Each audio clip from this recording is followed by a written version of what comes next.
This is Dewan L. Hearn, more affectionately known as the Moon, and this is a episode of Moon Eagles Wrestling. It won't take a whole long time. I didn't write any notes. I just want to give my thoughts on Halloween Havoc. So let's do the thing.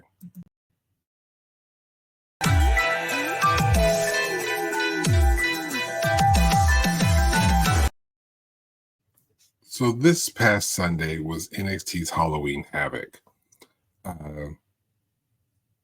And I have to say, it was a pretty damn good show. There was a couple of super high notes and a note I wasn't ultimately fond of, but I won't call it a low note. But before I get into that, this past weekend wasn't just NXT's Halloween Havoc. And I kind of wish I saw the show, but I feel like I would have been really frustrated by it. This was also the weekend for TNA's Bound for Glory. It's their big show of the year. It's, as we always say, it's their WrestleMania. It's their Super Bowl, so on and so on.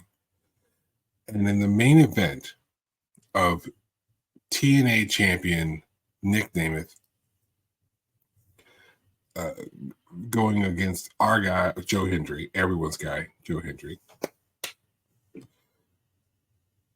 Joe Hendry did not win the TNA World Championship.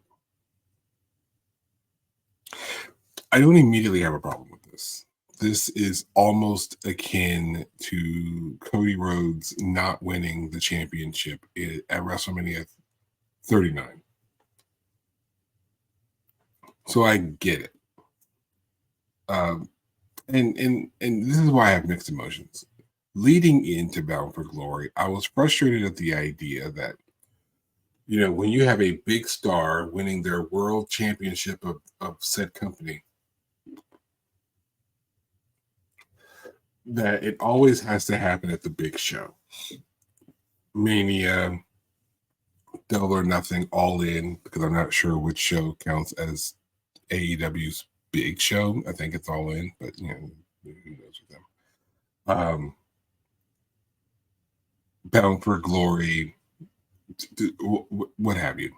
And I felt like that's what they were setting us up for.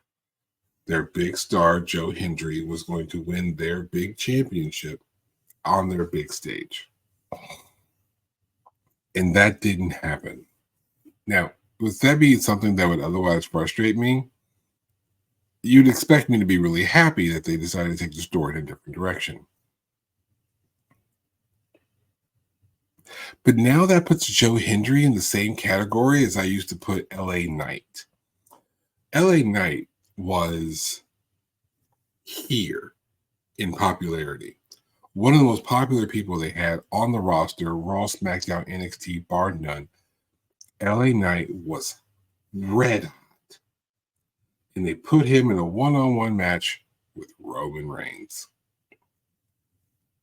And they lost. Now, I get it. It wasn't time to beat Roman just yet. But it wasn't time to put LA Knight in that spot if you weren't going to pull the trigger. And I don't know what you do with a character like Joe Hendry when you build him like this in TNA. He gets built up like this on NXT. And then he gets built up like this through the internet following. You have TNA. You have one of the most popular wrestling stars in at least the United States, probably North America, most likely, I'd say top 10 in the world. The world. And yet, you decide not to pull the trigger at your biggest show. You get him there. You lead him to that spot. And then you let him flounder right there in front of everyone. Is this a career killer? No, absolutely not. Joe Hendry can still put on a banger match next week and be fine. He can go to NXT and put a banger match on next week. That's fine. He can go to any indie in the world. The world.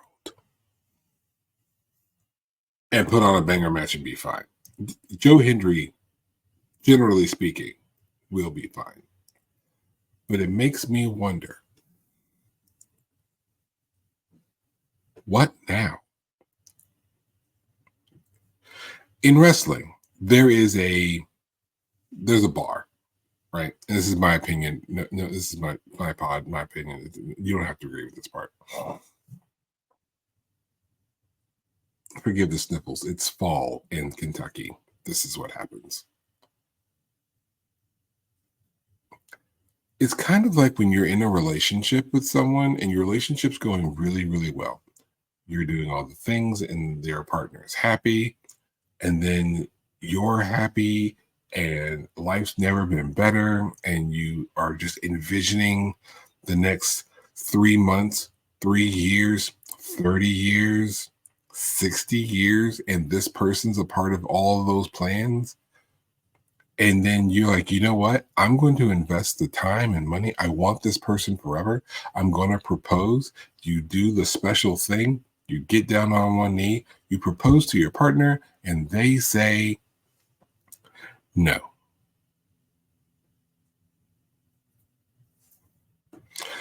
There's always been a question of what do you do next? I've known people who have gotten married because when proposed to, they didn't think that no was an option. I digress. That's a topic for another podcast on a different day. But when your partner says no, what next? What do you do next? Do you continue the relationship as is? Because now you guys have a conversation to have. Because apparently you two are not in the same place that you guys thought you were. Does the relationship even continue? Is the relationship damaged from this point? Can it recover? My opinion, of course it can. But again, this is honestly a subject for a different podcast on a different day. But I compare it as such because I feel like this is what we did with LA Knight. And this is what we're doing with Joe Hendry. And I see where LA Knight is now. And I feel like he's still super popular, but he's nowhere near as hot as he was before. And I feel like WWE dropped the ball because they handed it to the guy on the team that was set to lose. When you're the star player of the losing team, you're still on a losing team. And all of this is metaphorical, not to call LA Knight a loser, not to call Joe Hendry a loser, because they're not losers. They just lost matches. And yes, it's all storyline, which is kind of my problem. It's not a matter of you building that your champion is just that good, which is kind of what we were doing with LA Knight. And this is no shot at Nemeth. But when you got someone who's got that level of support behind them, pull the damn trigger. Do the thing. I mean, again, it leads me to ask the question, why aren't you? What is it about? What is going to happen in the next chapter of the Joe Hendry story that is worth him losing? What is this loss going to do to benefit Joe Hendry? That's what I need to know. Shout out to everyone else on the card. Shout out to Rhino for being inducted into the TNA Hall of Fame. Shout out to the Hardys for winning the TNA World Tag Team Championships. Shout out to my damn Motor City Machine Guns for winning the WWE Tag Team Championships on last Friday's SmackDown. Oh, I could talk about that. And maybe I will later, but I'm going to propose this question. And if you happen to catch this podcast on YouTube, then I ask you to comment your thoughts. Who is the greatest tag team of all time? Is it the Motor City Machine Guns or the Dudley Boys? And I ask that question for two reasons. And I'll get into those two reasons momentarily. But first, I have a birthday shout out. So, at this convention that I attend every year in July, Imaginarium in Louisville, Kentucky, my hometown. At Imaginarium, I got them to do a wrestling panel, which is fantastic, and I wish I recorded it. But there's this young girl, her name is Addison, and she is a huge wrestling fan. She loves Rhea Ripley, and she has a really cool little page on TikTok at Addie Slams. So if you happen to be on TikTok, find Addie Slam on TikTok. Follow her. She's adorable. She's great. And I think today is her birthday. So happy birthday, Addison. You're our champ. You know I got you all day.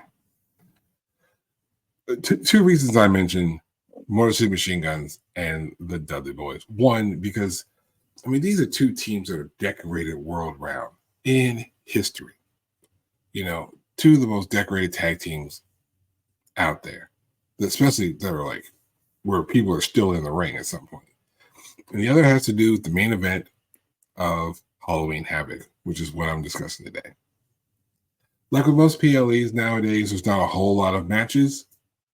So I'm just kind of breeze through and talk about my highlights. It's not like this is my thoughts. This is my thoughts on NXT Halloween Havoc. It's literally the title of the video. And Tony D'Angelo is a future NXT champion, and it should be relatively soon.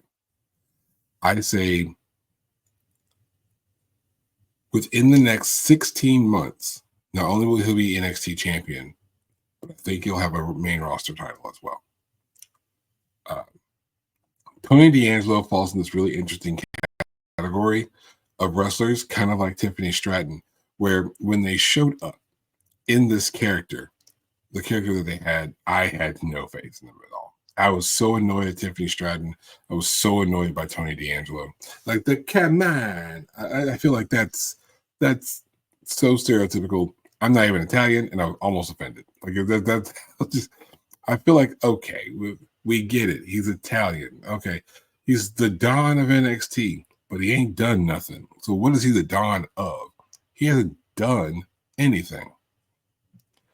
So this character gets fleshed out. He gets a group. He gets two little lackeys. He gets Stacks and Dimes. Dimes is going to AEW, so they throw him in the river and they never speak of him again. So they kill a guy. And then so Stacks is there. They got these stereotypical, Bambino kind of whatever Italian stereotype accents, whatever. But over time, Tony starts to show off in the ring. Tony gets to actually show what he can do. And I don't care about character is one thing, and it's very, very important in pro wrestling. But if you can't get between the ropes and do the thing, then we got no time for you. And if you have a bad character, I can rock with you if you can do the thing in the ring. Tony D can do the thing in the ring. And last night he had Stacks came back after being beat up with Obafemi. It was against Obafemi for the North American Championship, in case you missed it. Tony D retains with the return of Stacks and Luca. Oh, I can't remember his name. It's a lot of syllables. I forget it right now. But the two dudes that was with, they all had gotten beat up by Obafemi, and they got their just desserts. They got their payback. Rizzo is back. I love Rizzo. She's so hot. And I love the family. Like I like this group. I like them together. They've gotten into their character. They mesh well. There's enough reciprocal energy back and forth amongst them that it doesn't just feel like Tony D and his lackeys. So I really like that they still got Tony D on this push. Now, I spent a long time talking about LA Knight and Joe Hendry.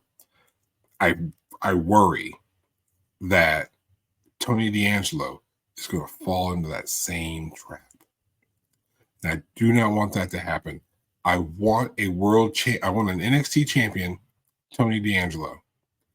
I want him to have a good, solid run. Show that he can really do the thing as champion, as the top champion in the company, facing all comers. Then call him up. Give him another year in NXT so that he can really do the thing. Is Trick Williams ready for the main roster? Yes. And we'll get to Trick in a minute. But I want Trick to spend some more time in NXT. Not because he needs development or he needs to work on his character. None of that. NXT needs him. And the problem with the NXT to main roster system is that it always seems like it's here at NXT and it goes up to Raw or SmackDown. And I think that what NXT is doing, and honestly what they've been doing, is that they are like a fraction of a step below Raw and SmackDown. And honestly, half the time SmackDown is a fraction of a step above Raw. But that's neither here nor there. I want these guys who have developed their characters, who have really gotten into their own, to really own their spots and get highlighted. Tiffany Stratton will be women's champion. If not by the end of this year, she will be women's champion on the main roster sometime in 2025. I would love it if she's still holding the briefcase and wins the Royal Rumble.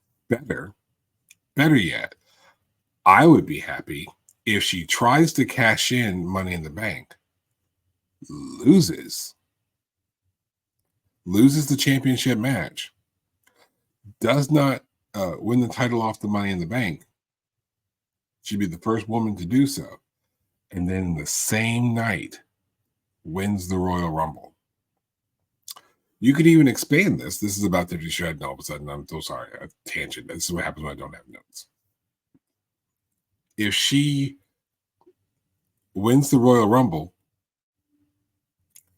goes on to cash in later on that night, and wins, and then she's the Rumble winner and the champion, and there's a story building on who gets to face her. You do have an Elimination Chamber following right after, so there's space to figure that out. Then she loses the title, but has that title match in her back pocket because she's still the Rumble winner somehow. It's a story. It can be done. It's cool. I digress. Those two fall into this space where they've really shown up and shown off what they can do in the ring. Talk about Stratton and Tony D'Angelo. And I think what Tony D'Angelo is doing is fantastic. And I want him to have gold to show off what he can do. His position at the top of the card. Because this next wave of guys, it's amazing. I mean, we're looking at this next generation coming in, the people who are going to be lining things for like the next 5 some odd years. We're looking at Carmelo Hayes. We're looking at Trick Williams. We're looking at Tony D'Angelo. We're looking at Braun Breaker. This is going to be good. Randy Orton is going to be these veterans that are going to be stepping their way out. Kevin Owens probably has a few more years left on him. Sami Zayn the same way. Roman Reigns the same way. These guys, Roman, Cody, Randy, Kevin, they're going to be the veterans in the locker room. They're going to be like that Undertaker, Rock, Triple H status. And that's fantastic. But this next crop of superstars coming up, they're going to be unmatched to what we've seen before. Mark my words. All that headline on the women's side by Roxanne Perez. And I'm perfectly okay with the loss that happened in her tag team match with Cora Jade against Julia and Stephanie Vaquer. Now, again, I plan on doing some background on Julia and Stephanie Vaquer just to get an idea of what to expect from them. But if this match is an indicator, we're in for some business in the women's division for NXT, and we're going to be in for some business for the women's division in WWE moving forward. By the way, should always be mentioned that I think, and I could be wrong, but I don't think I am. Roxanne Perez is the longest reigning WWE, current WWE champion.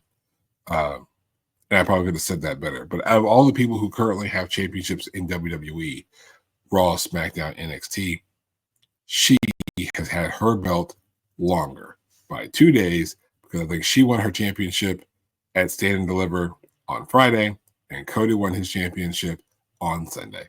So she's got Cody beat by 2 days. And honestly, I would much rather Cody lose his championship before Roxanne Perez, because Roxanne Perez, even with the Stephanie Vickers and the Julias and the Cora Jades and the Jada Parkers and the Kalani Jordans and the Lola Vices, I don't know what to tell you, Roxanne Perez is the best they got.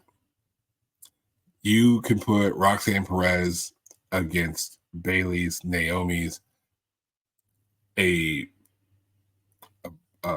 Bianca Belair versus Roxanne Perez match is a match I didn't know I wanted. And I think when I see it hyped, there'll be, the back and forth leading into the match will be stuff of legend. It could be. I have faith in that, and I want to see that match. But this tag match was pretty good. But this starts to lead into one of the things I did not like about Halloween Havoc. Halloween Havoc had I think they were trying to redo what fell off on Tuesday. Very short. On Tuesday, the end of the show was supposed to be spin the wheel, make the deal, blah, blah, blah, blah, blah. And then we see this preview of Zarya, formerly known as Delta, outside of WWE, which will be Zarya in WWE. She'll be referred to as such from here on. She's supposed to show up and just be brooding. And I think we redid that with the end of the tag team matchup. And then Zarya made what was probably supposed to be her original in-ring spot at the end of the Women's North American Championship match, which was a gauntlet. Kalani Jordan defending her championship against all 3 members of Fatal Influence in a gauntlet match. And of course, Henley. Her first name is skipping me, but Henley is the new champion. And it's, maybe I should have took notes. I'll have notes from now on. Anyway, Fallon. There it is. Fallon Henley is your new Women's North American champion after, of course, interference from the rest of Fatal Influence. And I'm okay with this. But we have the second Zarya spot. And I'm like, we could have just done with just one. I didn't see the reason of doing the first one if we're going to, we did the first spot when we had Cora Jade and Roxanne Perez on the ramp. We had Julia and Stephanie Vickers in the ring, I believe. And then Zarya just shows up in the wrap, in the stands, by the press box in Rosie. Why do we do that spot when it's clear that her rivalry, the first program she's going to be in, is with none of those 4 women? I feel like that's a waste of time. We shouldn't have done that. And honestly, that's really my only real gripe. I'm alone in that, because we had, let's see, did I cover all the matches? That is the North American, Women's North American, the tag match. I feel like there's a match that I'm missing.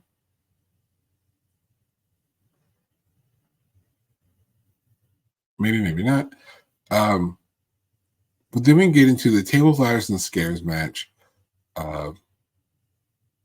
with Trick Williams defending the NXT Championship against Ethan Page. And there is a botch, a rules botch by the referee somewhere early. Match stopped by rope break in a no fault, a falls count anywhere, no disqualification match. And so if there's no disqualification, there is no rope break. Let's follow this through. If I have my hands on the ropes, because the ropes is like out of bounds, and I grab the ropes, I'm out of bounds, which means the person can't pin me. The person can't win if I'm out of bounds. But if they're, and then so there's a 5 count to bring me in or let go of me or whatever at risk of disqualification. And if there are no disqualifications, then there should be no rope breaks, because why are we breaking the rope? Like, okay, if the guy is here and grabbing the ropes, but there's no disqualification, what's my incentive for letting the guy go? I don't have one. So there's that spot, which is a rules thing. It's like, okay, we forget what kind of match we're in. We're doing normal stuff, because they did the breaking of the pin by having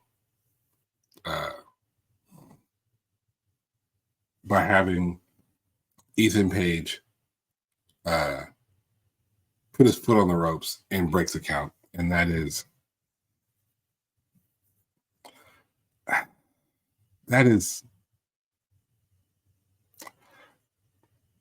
you figure that wouldn't be a spot that you do in a match like this. It wouldn't be part of your plan. But hey, you get used to doing one thing and it happens. It happens.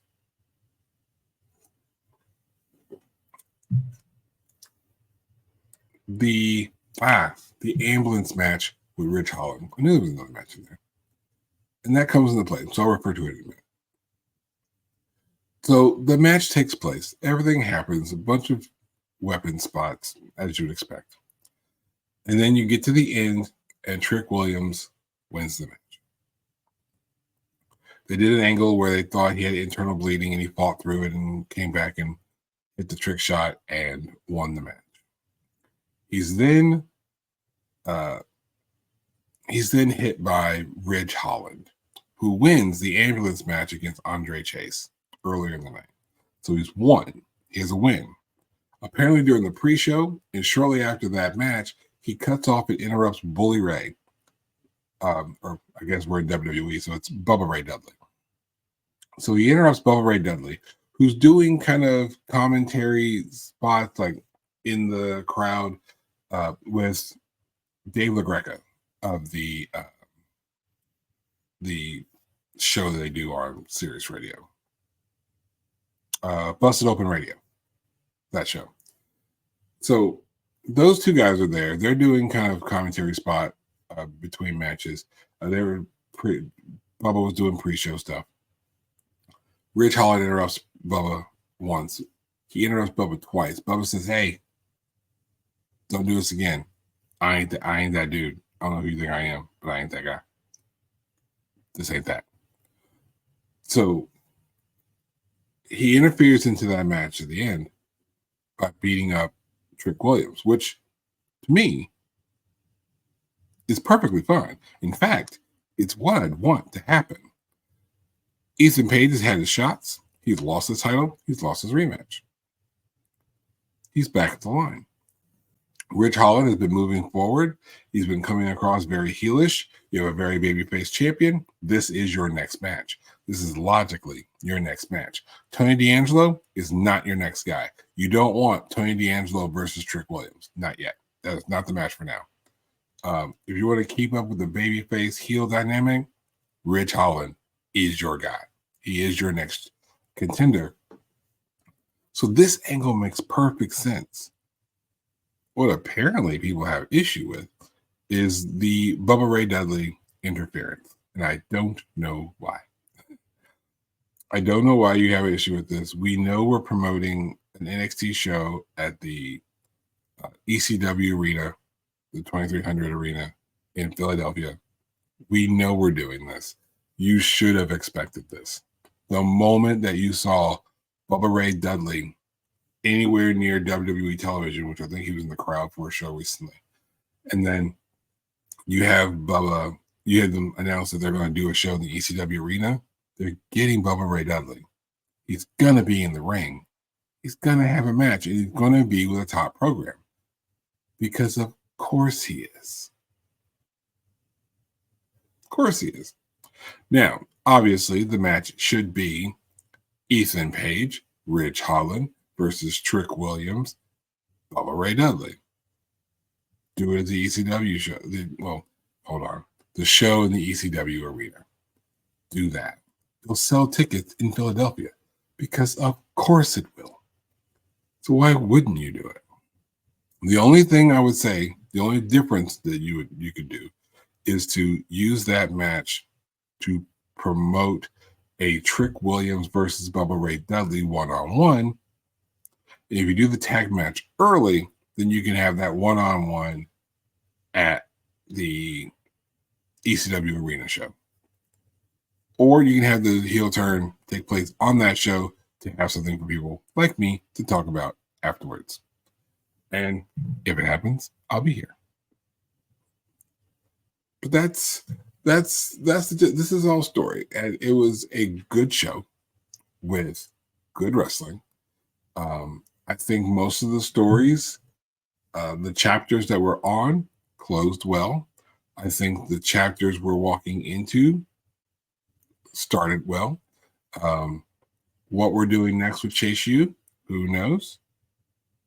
But this gives Andre Chase grounds for either a character change, or because this could be easily something that allows Andre Chase to release the Chase U gimmick, releases Thea Hale and releases Duke Hudson and releases Raleigh Osborne from their Chase U affiliation, and it could do anything. We could do anything with Chase U now.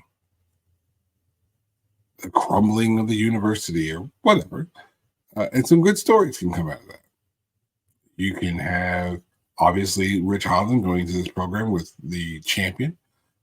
You have Roxanne Perez. You're one of the best women's champions of the three we have in the WWE. She's probably number one, and it's not even close. Roxanne Perez, yeah, I said it, of Liv Morgan and Nia Jax and Roxanne Perez. Of those three champions, Roxanne Perez is number one, and number two is not even close. And of course, who's going to crown jewel on the world stage?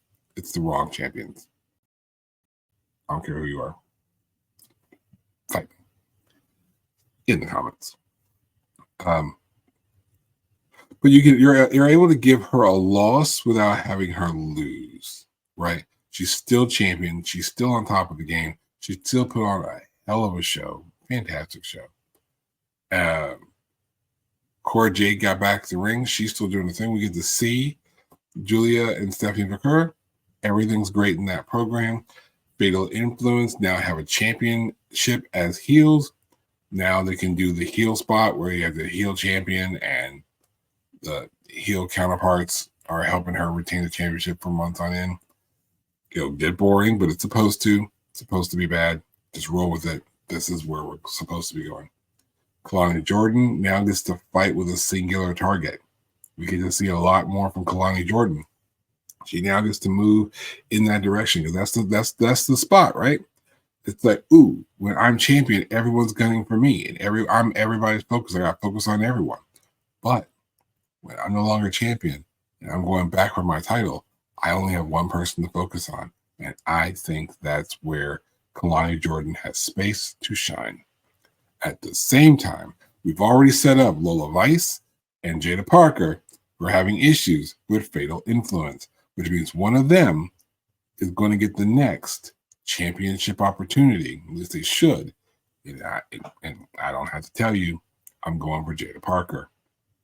So Ms. Parker can be your next Women's North American champion if you ask me my thoughts and opinions, which is kind of why you're here. It's literally in the title. It's my thoughts. So I will close this by saying wrestling is fantastic right now, right? WWE is doing some incredible things, and right now women's wrestling is on top. Shout out to Misha Slamovich for beating Jordan Grace at Bound for Glory and becoming the new Knockouts champion. What's next for Jordan Grace? Who knows? And honestly, who cares? Because whatever it is, we're going to be rocking with her anyway. Because she's an amazing champion, one of the best in the world.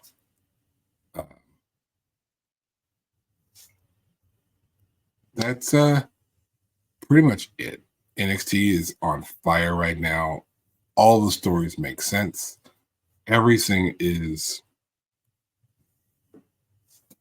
great, and I have no more words. I've said all the words. So with that, I hope you enjoyed. Leave comments about who you think is a better tag team, the Guns or the Dudleys. What did you think of NXT Halloween Havoc? How do you feel about the state of wrestling? Speaking of the state of wrestling, I am working on my state of AEW soon. The episode's coming. I just want to get my thoughts really organized before I do that, so I don't have a jumbling mess like this episode is. Anyway, either way it goes, have a good day, and don't suck at being a good person.